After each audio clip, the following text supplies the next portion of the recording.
Well, good evening, everyone. My name is Matt Hedrick, and I have the privilege of welcoming all of you here tonight to our United Way of Hastings Fentanyl Awareness event.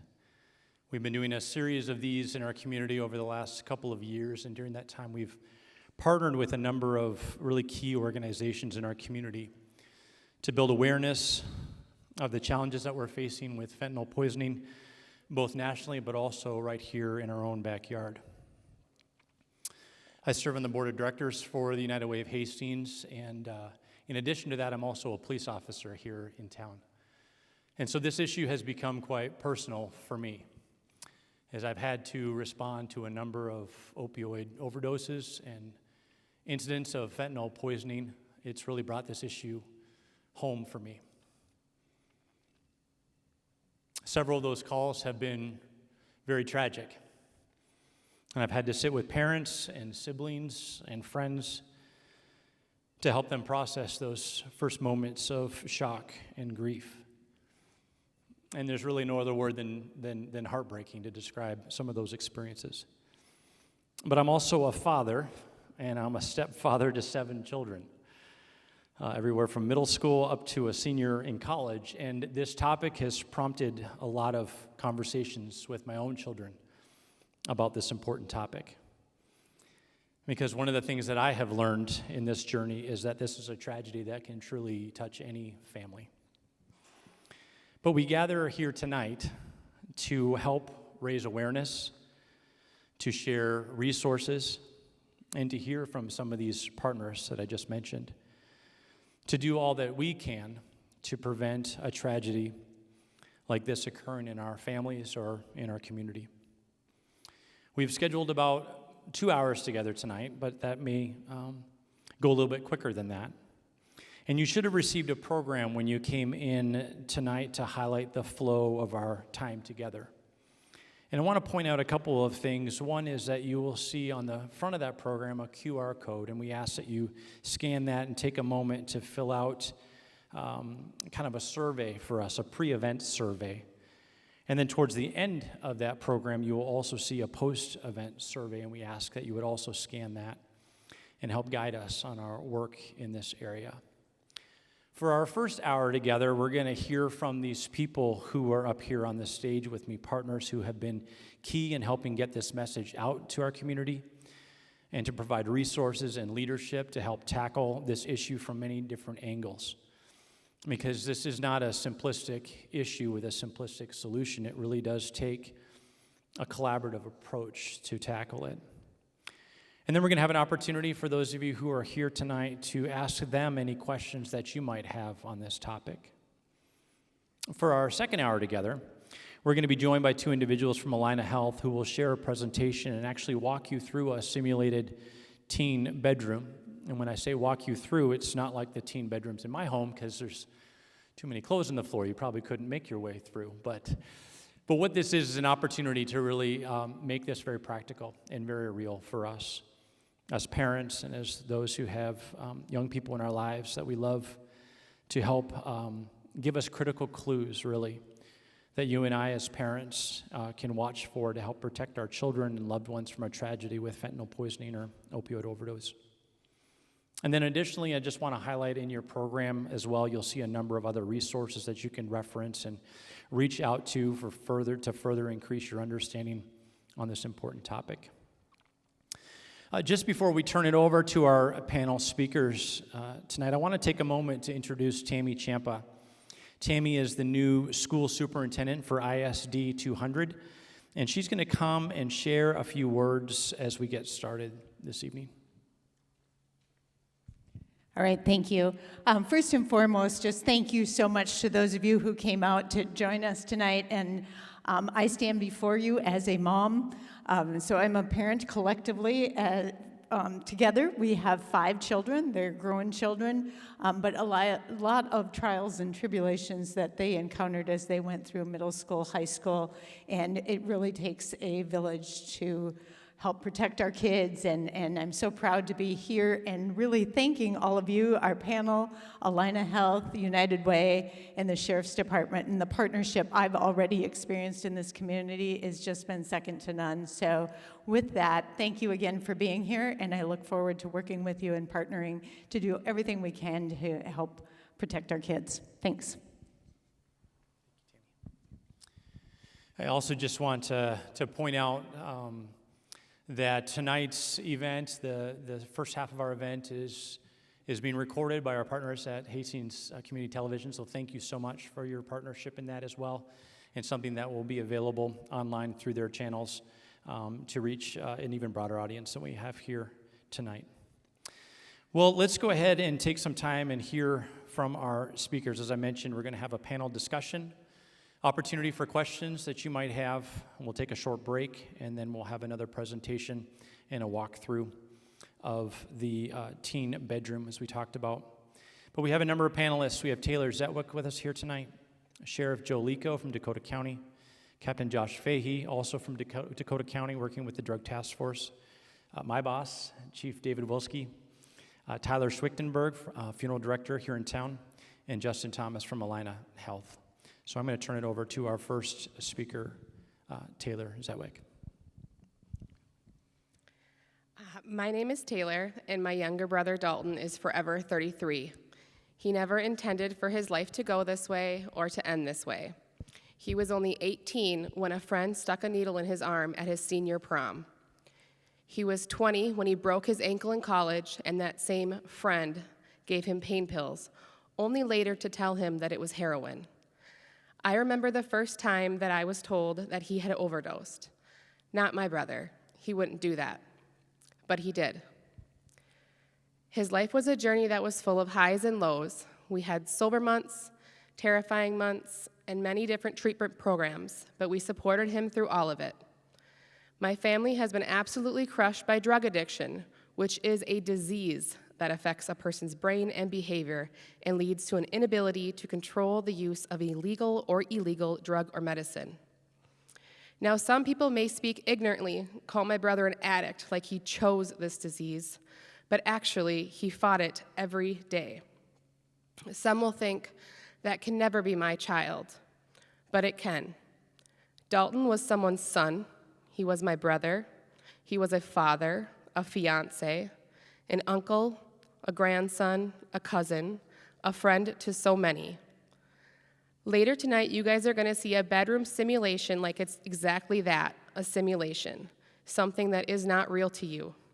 But to me, less than 2 months ago, I held my purple, lifeless brother in my arms in a scene just like this, in a place that I had walked by 1,000,000 times before. There is not a day that isn't full of pain. I cannot close my eyes without thinking of that morning. My parents are forever changed, shattered. My kids have to go to the cemetery, to tell their Uncle Dalton about their day. His kids are too young to understand, age 3, 2, and 1.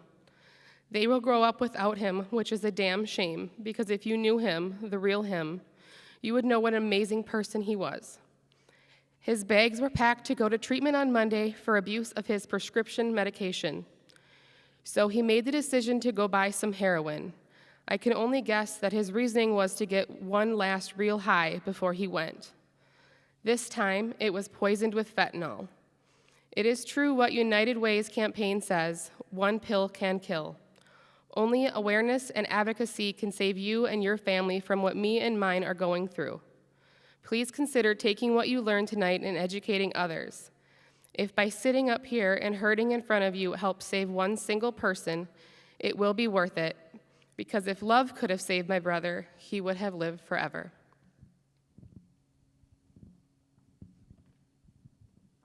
Thank you, Taylor. Sheriff Lico. Thank you. My name is Joe Lico. I'm the sheriff in Dakota County here, and I appreciate the invite to come here and discuss this important topic that 5-6 years ago we didn't really even know about. I've been with the Sheriff's Office for almost 26 years now. I worked at the Drug Task Force, and our goal and our mission there is to remove illegal drugs from the streets so they don't get in the hands of others. Back in the day, when I was there, meth labs were prominent. We didn't know about fentanyl. There was a little bit of heroin, but we didn't know about fentanyl until recently, and how deadly it can be, and the hands that it gets into. And our goal, and I'll let Captain Fahey get into what we're seeing on the streets, and it's shocking to see what we have out there, not just on the fentanyl side, but just overall drugs that's infiltrating our country. I can honestly say that the amount of drugs that we're seizing now is 10 times what we saw 10 years ago. And our Drug Task Force is doing all they can to make sure that they are removing the drugs and drug trafficking organizations, dismantling them, because that's what this is. It's a business. We wonder why this is here. These are very sophisticated organizations that are intentionally distributing these illegal drugs, addictive drugs, to our citizens to get them addicted so that they want more. And it's a money-making business. We are doing all we can to disrupt that business. But with that said, as Matt alluded to earlier, this is all hands on deck. We have to hit it from every angle, and that's why we're here tonight, is creating awareness. And a failure on my side is when I speak sometimes, I assume that people know what it is. I was in front of a community not even 2 weeks ago, and they had no idea. We have to start at the bottom as far as what these fentanyl pills look like. And that's what you'll see hopefully today a little bit, and you did on the displays out there as well. And how do they get them? What is the age group that you normally uses? And it's not; these are not drug addicts. These are people that often take these pills, they unknowingly what they are. They look very much like and identical to what the prescription pills look like, thinking that they're Oxycontin or whatever, but they have fentanyl in them. So we have to make sure that we understand what we're looking for and talk with your kids, talk with your family, because if you think it's not going to happen to you, that's not a good way to approach it. We have to make sure that everybody's aware, because I've heard too many sad stories in the last 2 or 3 years here, and I know that this community has been traumatized with this and continues to be, sadly. I will get into some of the other efforts that we're working on maybe later during the questions and answers, but we are continuing to obviously do our enforcement, but we also want to continue to find different ways to reach those that have this disease, this disorder, and to reduce that stigma that if you're using, that we can't talk about it.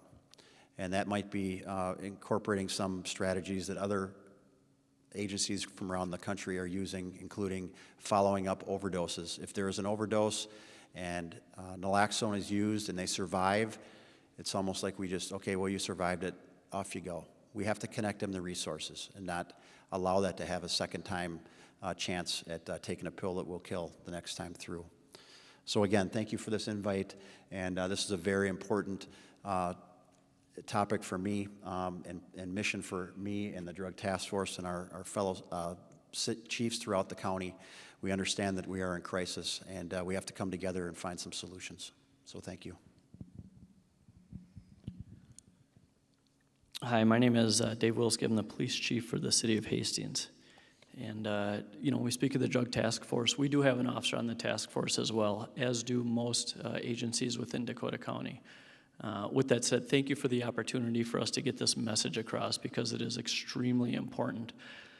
Generally, people want to hear about stats, so I'm going to give you a couple of stats. I'm not a big stats guy, and I'll go into a little bit of detail on why that is.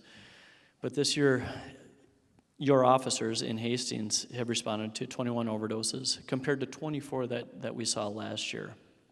Naloxone, or Narcan, was administered in 11 of those cases, with a total of 17 doses. What that means is, in some cases, officers are giving more than one dose because the potency is high that people are consuming, and we're trying to save their lives. We've experienced 4 fatalities compared to 3 last year, so we have 1 more fatality. And the age ranges this year are between 18 and 60, so the median is 37 years old, which is higher than we saw last year. So last year we observed 24 cases related to overdose, and the age ranges, the median was 29. So I don't mean to rip on stats. Here's what I will say is Stats don't solve the problem. That just gives us trends, and one overdose is too much, one death is definitely too much, and that's where the frustration comes in. On a personal level, I'm a parent. I will tell you that parenting is hard. Parents in the room, I think, can acknowledge that, especially in this day and age with social media and the struggles that we see in the middle school and the high school and even college. We've heard it before. It takes a community, and I cannot stress that enough. You have to get involved in your parents' life, your nephew's life, your niece's life, your neighbor kids' lives. My poor kid, I will tell you, his room got searched, his phone got checked. I had Life 360, I was tracking where he was going, and I don't care because my job was to raise him. It probably wasn't fair for him. And I would say that we still have a very, very strong relationship, but every child's different. So, sometimes depending on the child and their struggles, you might have to curtail, what that parenting style is, or if it's a relative or a friend. But we see in these kids, we see changes that are happening. And sometimes it takes a while, it takes a lot of patience to figure out what those changes are. Is it school related? Is it social media? Is it bullying? Is it possibly that they're dabbling in some sort of drug? I would also say, and we've heard this before, drug dealers could care less. They truly do not care about your loved one. They are in it to make money, and they are going to watch kind of what's happening in the community, and they're going to change their product because they want to sell their product.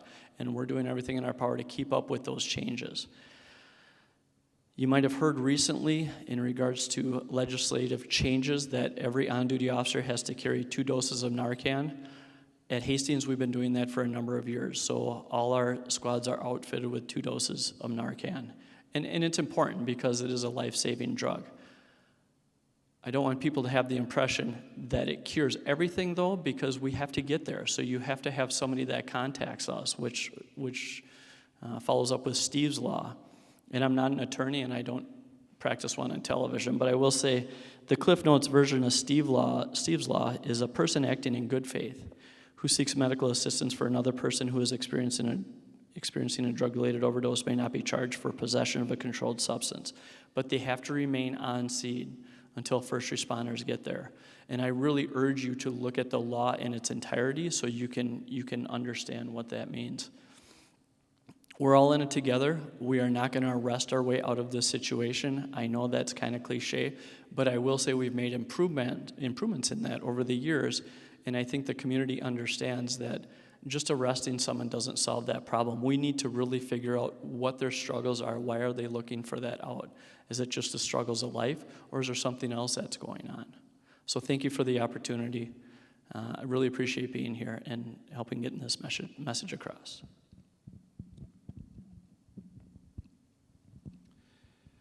Good evening, Joshua Fahey, Dakota County Sheriff's Office, Captain and Commander of the Dakota County Drug Task Force. Thank you for being here tonight to talk about this topic. It's a complex issue. There's all sorts of avenues.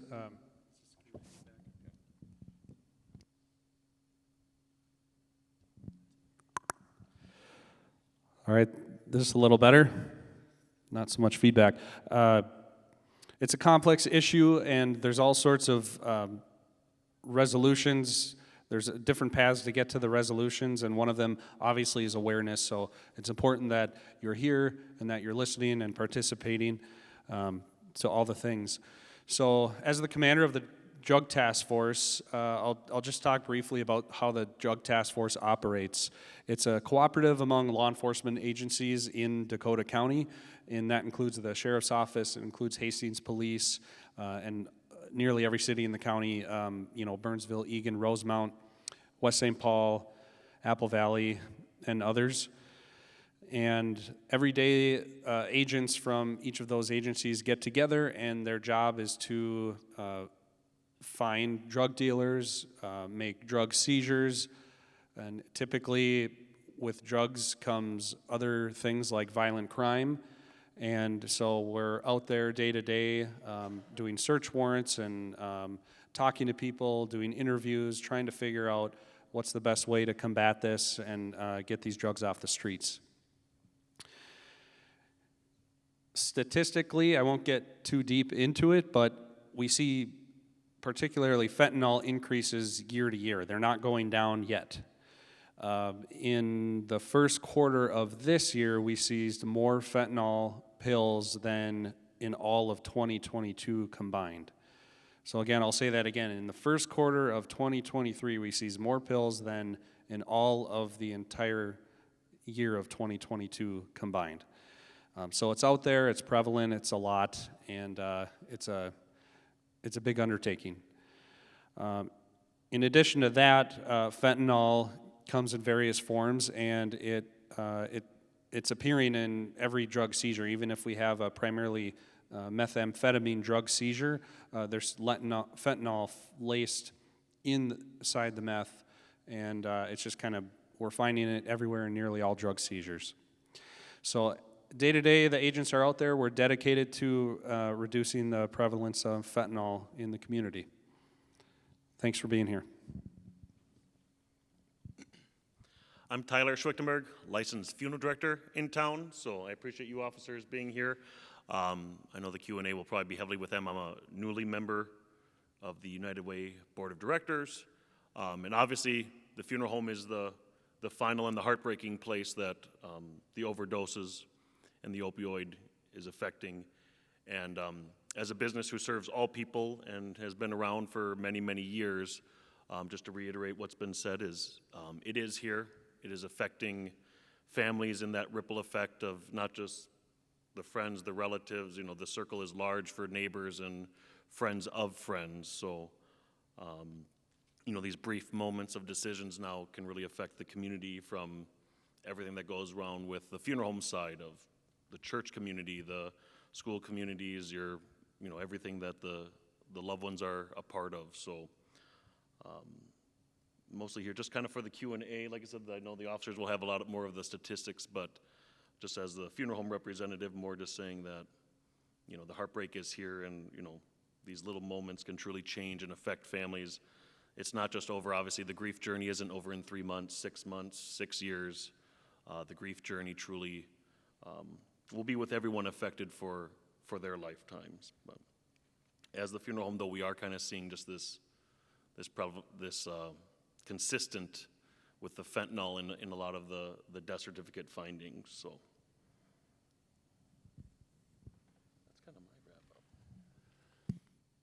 Well, thank you all.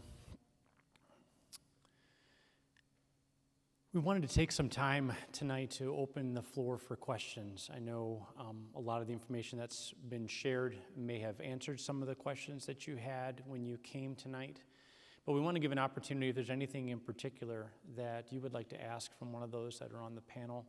They may not have all the answers, but we'll do our best to answer any questions that you might have, and then certainly try and follow up if there's additional information that we might need to track down for you. But I believe we have a microphone available right here in the front. So if you have a question, I just ask for you to be bold and come right on up here in the front and share your question. Additionally, we have a couple of questions that I think I might just start with, if that's all right, to get us rolling. But if you have a question, again, please don't be shy. You may have a question that somebody else might be thinking, but maybe not as brave as you. So looks like Tyler's gonna help me out a little bit with the mic here. So he'll walk around. We'll do it that way. We'll bring it to you. I wonder, Taylor, if it'd be all right if I could ask you, just in your journey, and I just want to again let you know how much we appreciate you coming and sharing, because I know it's very personal for you, and just the bravery that you have coming and sharing part of your family's story. So thank you for that. But I'm wondering if you might tell us a little bit more about what made you decide to become vocal about the manner in which Dalton passed away.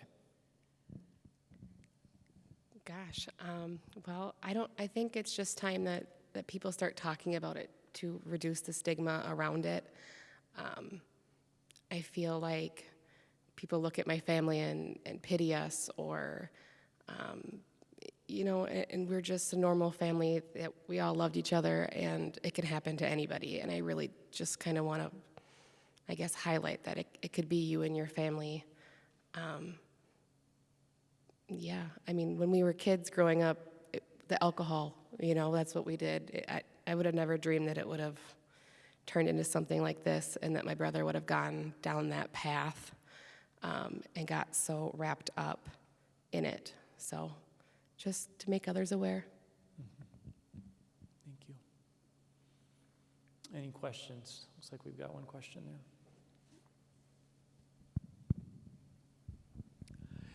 Is fentanyl in of itself more addictive than, for instance, the meth or heroin? Or what is the draw to be putting fentanyl in these other things? It would seem like the heroin or the meth are plenty addictive on their own without such a high mortality rate. Yes, that's a great question. Fentanyl is more addictive than most of those other substances. So the intent of putting them in mixed with other drugs is to, it's basically a marketing scheme to create that addiction so strong that the user wants to keep coming back to it, therefore they keep spending money on it.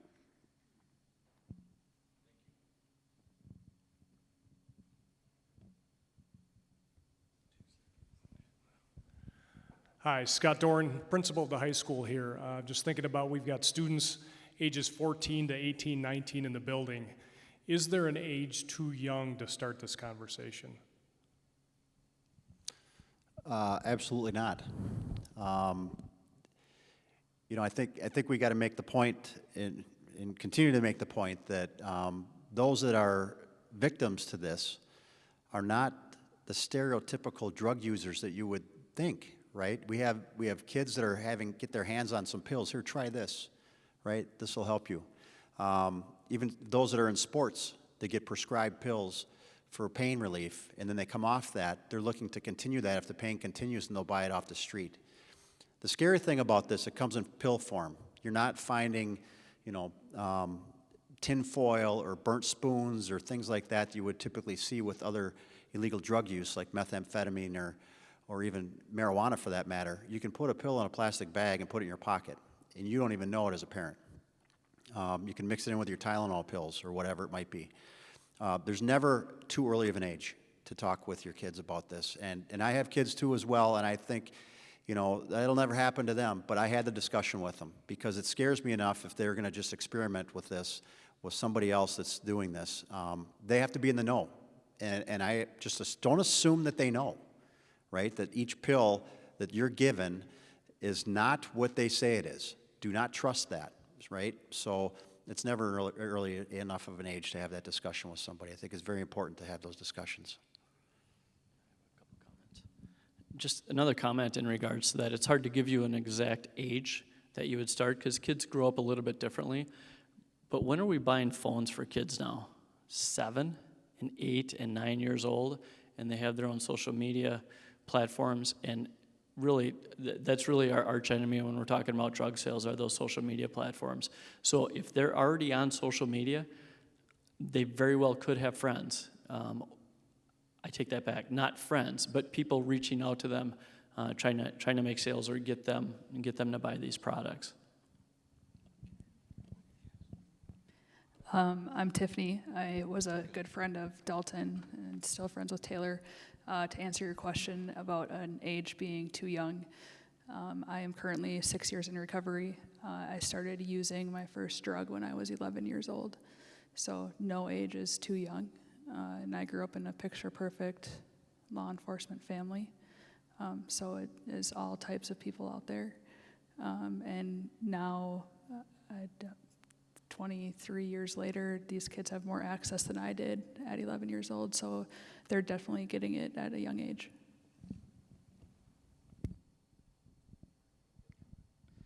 Okay, so speaking of social media, I have a question about, so like my daughter, I go through her Snapchat and Instagram and stuff, and there are people on there that have full-fledged sales. You can go to their websites and you can order and they will deliver to you. What do I do with that? I mean, I can message them and tell them to stop, messaging with my daughter. that I'm going to turn them into the police or whatever, or I delete them off of her Snapchat, but they're right back. I mean, what kind of recourse do we have for something like that? Yeah, that's a complex issue. Well, a couple of things come to mind. Is one is most social media platforms have a way to report suspicious or illegal activity, so that's one way to do it. Another way to do it would be to file a police report, and the way that works is in Dakota County you can dial 911 for any reason. It doesn't have to be an emergency, so if you see it on your phone, dial 911. You can ask to speak with an officer over the phone or ask to meet with one. Obviously, we work 24/7, so we'll come out whenever, wherever, and at least talk to you about what you're seeing. Potentially, we'll document it, and then if needed, depending on the level or if we already know about it or not, we have means through our workflow to get it up to the drug task force potentially for follow-up. Every law enforcement agency has an investigative unit to look into things like that as well. I don't want to get too far off on your question, but on the social media side of it, that's where the majority of these pills are being obtained by the youth, right? It's not your typical meet you in a dark alley kind of thing. These things are being delivered right to the doors, or right out in the daylight. We here in Minnesota, in Dakota County specifically, in the metro area, we are part of what's called the high-intensity drug trafficking area. That's a federal designation. Minnesota and Wisconsin are the upper Midwest HIDA. So what that means is we had to submit data of all of our drug trafficking and seizures, and the federal government determined what level are we. Well, we qualified as a high-intensity drug trafficking area. So we do receive some federal funding for that. They just went out on a awareness campaign through Snapchat. So they're hoping to grab those individuals, the youth out there that are using Snapchat with these awareness warnings, basically like, don't trust the pills, this is what they are, this is what they look like, and things like that. So the awareness is we're trying to get it from every angle, but I know that the federal government also works closely with our drug task force and the HIDA board. We have members from the DEA, Department of Drug Enforcement, Homeland Security, and others. So there's a lot of hands on deck on the law enforcement side of it too, on the campaigns to get that awareness out to the youth through the social media. Just a couple other things about that. In the event that we do investigate an overdose that resulted in a death, our investigators will try and capture those social media. They'll do a preservation request. The problem with some of these platforms is they time out, and then you can't recover that information. And these drug dealers are making so many different, can't figure out the word. So, they're using fake names and they're creating profiles that can be deleted really quick. And I'm not making excuses, but what's impressive is about this, so you're having that conversation with your child, and that's what's so important. And you just can never give up on that. I cannot stress that enough. We have to continue that involvement with our kids' lives. I think it's also important that, to recognize that a lot of times these pills are obtained not directly to the drug dealer that's on Snapchat. It might come through a friend, right, that obtained it somehow. And you trust that friend, so you think it's good. Just because a friend's giving it to you doesn't mean that pill does not contain fentanyl. So they have to be aware of that any pill that they take, whether it's from a trusted friend that they've known the entire life, that potentially has a deadly amount of fentanyl or other substances in there.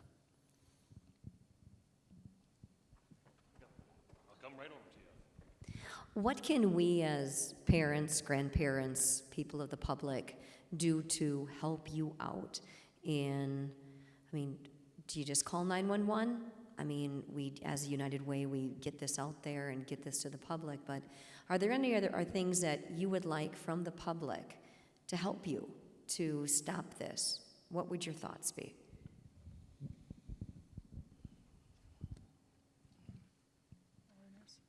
Pardon? Yeah, awareness. It's removing that, I think, the stigma that, hey, this is impacting everybody, and having those discussions openly. I applaud Hastings, and I'm not coming down on any other communities within Dakota County, but some of the other communities, it's very difficult to even get in their schools to have this discussion because they don't want to acknowledge it's there. That's a problem. So we have to be openly willing to talk about these things and that this threat is here. And we can't simply say, not my kid, it's not going to happen, and be in denial. So, but if you're seeing signs and you're looking for help, you know, with your own child, you know, I think there's also a hesitation to call law enforcement because you think you're going to get in trouble. We want to connect those that may be using or exposed to that to resources to make sure we're not going after the users. And sometimes that's a misconception out there. We are going after the big fish, for lack of a better word. We are trying to find the cartels, which are here, to disrupt their organizations, to eliminate the amount that's on our streets. So we're not out there to make arrests on those that are users. We know that they are victims in this case, but I think awareness and having that discussion openly within your schools and community as you're doing here tonight is the first thing we need to do. I would say in addition to that, you know, we've had a campaign for years, see something, say something. And so there are certain things that we see in our community and we call 911. We're like, ooh, we should call about that. Their driving behavior is ridiculous. The police have to do something about this. But there are some topics that we just aren't sure what to do.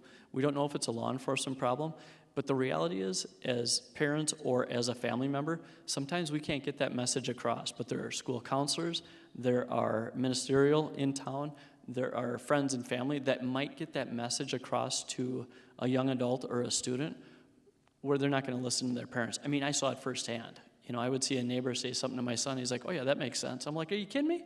I've been saying that for 5 years, you know. But it's just because it's coming from someone else, and they hear it from us all the time, you know. So it's tools in the toolbox, you know. But get someone involved, you know, to have that conversation. If you notice those changes, or you find something in the room, or they're talking about what's happening in the bathrooms at school, or something along those lines. Just to back up on that, I think as a parent myself, I have a 13-year-old. My biggest thing is talking to her. I know that it's hard to talk about this to kids because then we say, well, if they don't know about it, now they do. Maybe they're going to be suspicious. Maybe they want to try it. I was very open with my daughter the day that Dalton passed away. And she very well knows in 7th grade that somebody in my life died from a fentanyl overdose. And I've answered all of her questions, and I would rather have that open door with her. She has since brought up more topics. The best thing that you can do right now, besides bringing awareness to your community, is supporting your children and having that open door and not punishing them. If they are open to you about something, maybe that they tried, but going at it in a parenting style where they can feel safe and maybe you can help them more.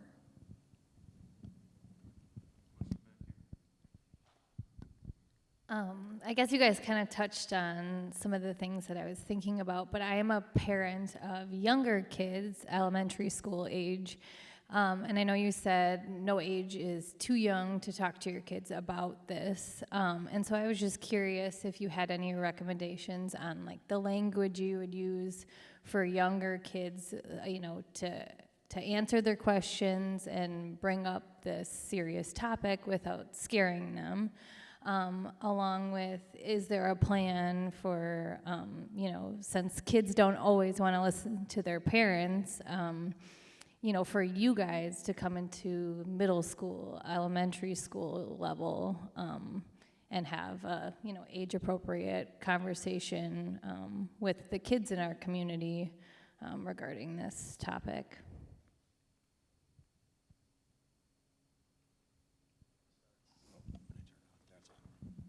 I'll start. How's that? Yeah, it's a great question. I'll touch on one of those questions, and that is, how do you start that conversation? I can tell you what my approach was. Now you have to understand, in the profession that we're in, we see people at their worst, and we see there's a lot of drama and a lot of tragedy. The path I chose is to share that with my son. Just everything I saw at work, and the reason I did that is because I wanted him to know that there's dangers in this world. But you don't have to be a police officer to get that message. You can read the newspaper, you can see what's happening in the community and nonchalantly say, I can't believe it. We had another overdose, and kind of sparked that conversation. Hopefully, your children reach the age where they start asking those questions. In regards to the school, we do have a school resource officer in here that is making an impact. I know that I present at the high school at the criminal justice class, along with our investigators and our deputy chief and our commanders. So we are having that impact at the high school level, and that's the focus right now. And I can tell you last year, my first question is, who's heard of fentanyl before? And they all raise their hands. Great. Who'd run into a burning building? No one raises their hands. But yet, you're willing to take this pill and you're not sure where it came from. And that's kind of how I assimilate it too. So I don't know if that answers your question, but in regards to that conversation, you might have to try a couple of different options and just see what sticks. We always want to protect our kids and not talk about the scary stuff that happens in our communities and around the Twin Cities and the country. But the reality is they just haven't developed the resiliency yet, and they won't until they're probably in their 20s or 30s. It really depends on their environment, their home environment, and what they've seen. But I feel like we have to help them develop that resiliency. So it sparks something in their mind when they are approached by a friend with something that they want them to take.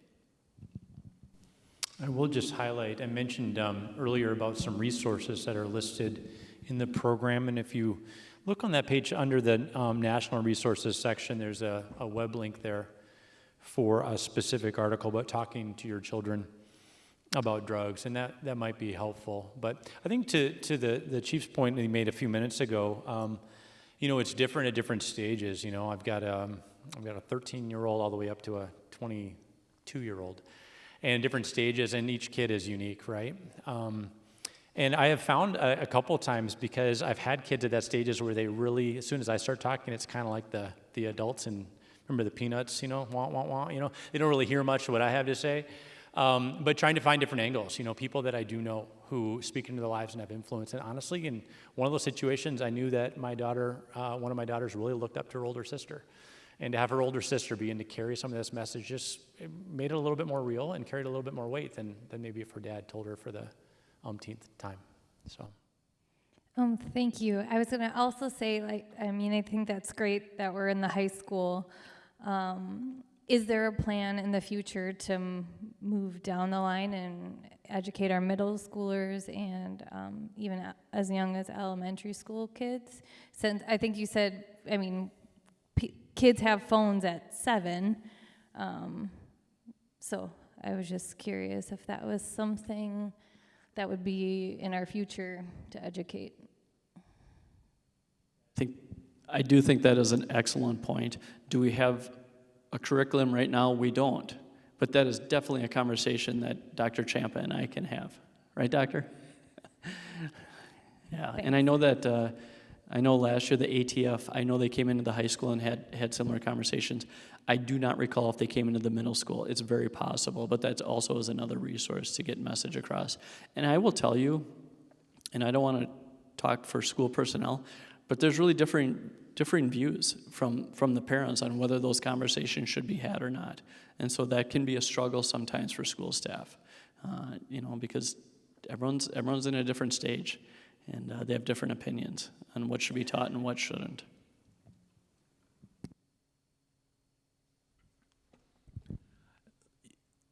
Heard the phrase removing the stigma throughout a number of folks, and I wholeheartedly agree.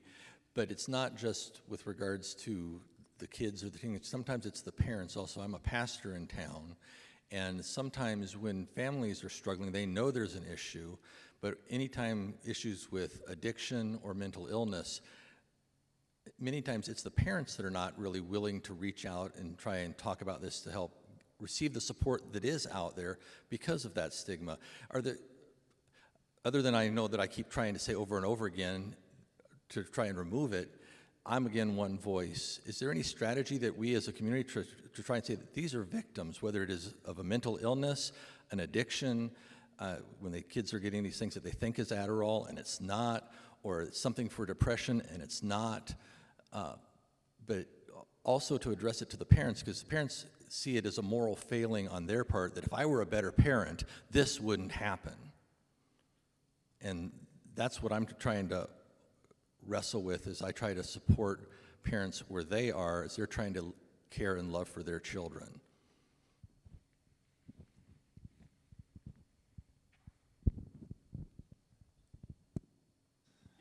Got the heads looked at me. No, I mean, you're spot on with,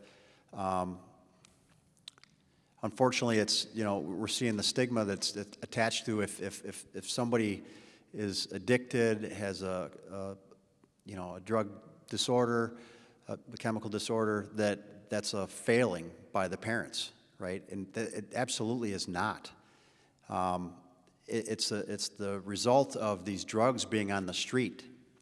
And they're very, very difficult to control, as we're trying to, even just with law enforcement. And a lot of those things are out of our control.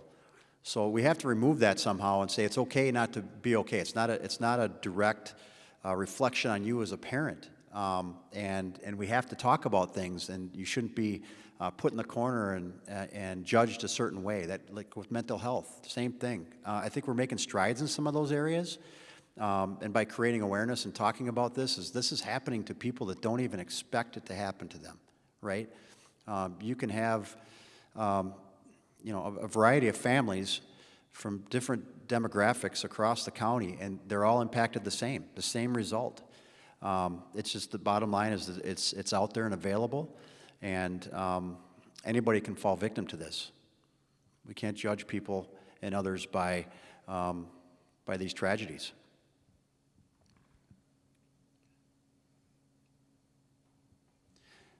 So we're waiting for another question, Matt. I could just add one more thing, not to add anything into the scare tactics here, but with the legalization of cannabis, and the dispensary is not set up right now, I am very concerned of seeing the black market, which is going to supply the majority of the marijuana that's out there now between that gets set up, the black market containing fentanyl as well.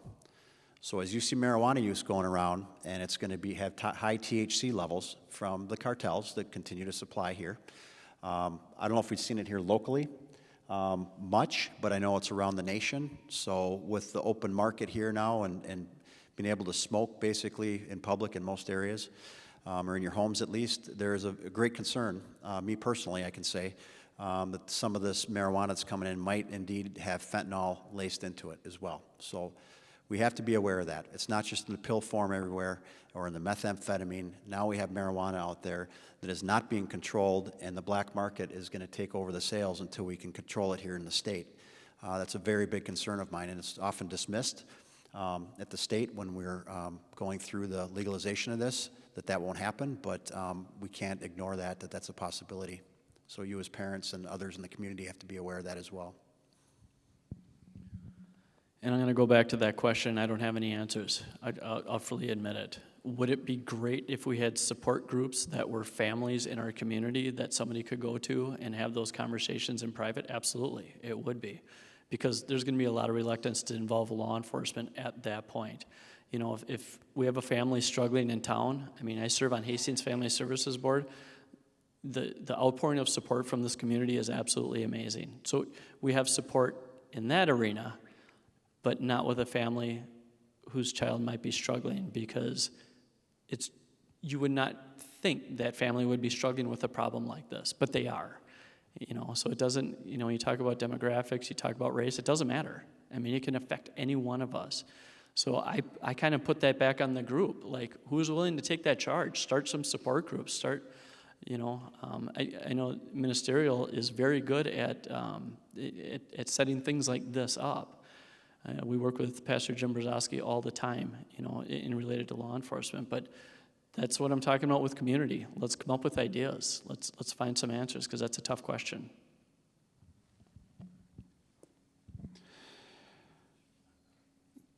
Just so, as we're talking, some resources that come to mind for the pastor in your situation, as any other issue, you kind of need to meet people where they're at and what are they drawn to. Is it, the one, I guess, quote unquote, good thing out of all of this is the amount of attention and resources that are being dumped into the awareness and prevention of it. I think this past week alone, just through my regular routine day to day, I've heard stories on fentanyl. I've read, on the news. I've heard and seen stories. I've read stories in the Star Tribune. I know there's podcasts out there. There's webinars that are pushed out to, there's probably even webinars geared towards children. I know for sure towards parents. There's social media pages. There's links, probably hundreds of links out there. So with a little, almost to the point of too many, right? Too many of a good thing. But if you are looking for something specific, I think you could find it. Or if you have somebody in mind that you'd like to get them resources, maybe kind of meet them where they're at. What do they like? Maybe they would prefer to listen to a podcast on their way home after talking to you or something like that. Excellent. I think what we're all hearing tonight is that this really is, obviously, as we mentioned earlier, a complex issue that really needs to be tackled from a lot of different directions. And so what I'm so pleased about is over the past couple of years here in our community, we've seen those different groups of people come around the table from the school district and from the ministerial association, from law enforcement, from recovery, from families who can put a face and a name to a subject that might be quite abstract for a lot of us. And from the medical profession as well, who are going to share with us in a few moments.